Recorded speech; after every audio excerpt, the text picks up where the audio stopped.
Hello value investors, thank you for joining me. My name is Michael from Deep Value Returns and Seeking Alpha. Today I want to talk about Spotify technology. What's good about Spotify technology and what's bad? We're going to talk about its revenue growth rates as it looks into 2022. We're going to talk about a notable thing that's weighing down the stock, which is that the gross margins leave a lot to be desired. And then we're going to talk about its valuation. So let's just get right in. You can see here that many of these names, these are kind of COVID winners, even though they have very wide-ranging fundamentals. For example, DraftKings has very little to do with Teladoc or even Peloton. We can see that many of these names decelerated, the share price collapsed coming out of February into May, and then since May, all these names kind of came back up into the summer. That being said, since the summer, there started to be some divergence in these names, and it seems to be the case that investors are just starting to piling back into the biggest opportunities. Whatever's the most undervalued, investors are just coming in, and this really leading to a wide range of divergence in the names starting really July and into August. With that in mind, I wanted to highlight the following. So Spotify, it had a very strong Q2 result. Now, as we look towards the back end of the year, we can see that its growth rates are coming down to below 20%. So investors are kind of thinking themselves, this is not really a high growth name, because high growth names typically come in at approximately 20, 25, even kind of around 25-30% compounded annual growth rates. So if the guidance, even if we're leaving some room for it to be conservative, the guidance for Q4 is looking at 17% at the high end. It's kind of, even if they come in at 20%, investors are going to be like, this is not really a high growth name. For the compounding aspects is that, yes, the gross margins for Q2 were very strong. Even if we exclude the accrual in the royalty, was at 26% the gross margin.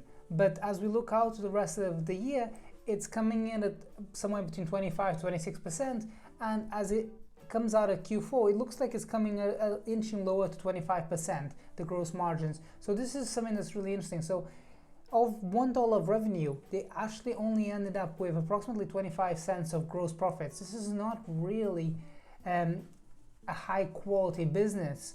And what they're talking about, what Spotify is talking about, yes, we do have a lot of higher content costs coming in, and publishing rates are coming higher, but as we go into 2022, we're going to be doubling down in podcasts, and podcasts are something that is very high gross profits for them, and they're going to try and mitigate that gross margin to a certain extent. On the other side of the equation, it's never been a business with a high gross margin. So yes, investors are only asked to pay 3 times next year's revenues, but it's not really that cheap of a stock. The one name that everyone compares against is Roku. Now, it kind of jars with me that everyone compares it to Roku, because Roku is like really not on the same plane as Spotify.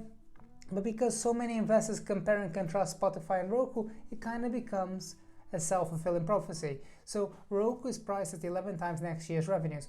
But again, Roku is an advertising platform. Roku, for households, the retention is much higher because the household has to invest in the hardware. This could be just like the smart TV, or it can be the fully fledged, fully connected Roku operating system in the connected in the CTV.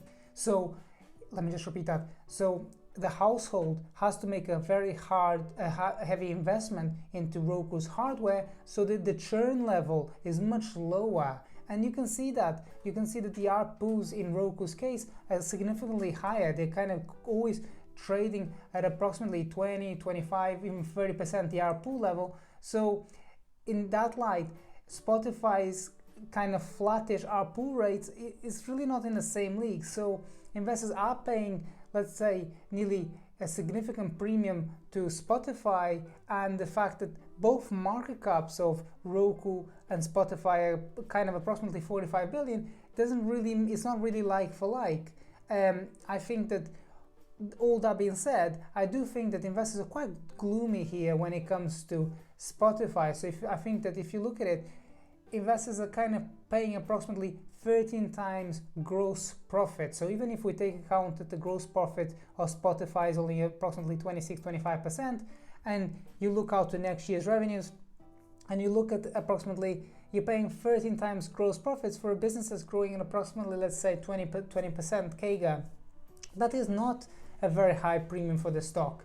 So in all that, it's not a stock that I'm particularly bullish on, but if you are interested in finding out what stocks I am very much inclined to invest in right now, don't forget to check out my marketplace. It's called Deep Value Returns. I tell you the stocks I own and why, and you're welcome to do a totally free trial to see if it suits you. You can unsubscribe anytime before the 14 days and you're not going to get charged anything at all.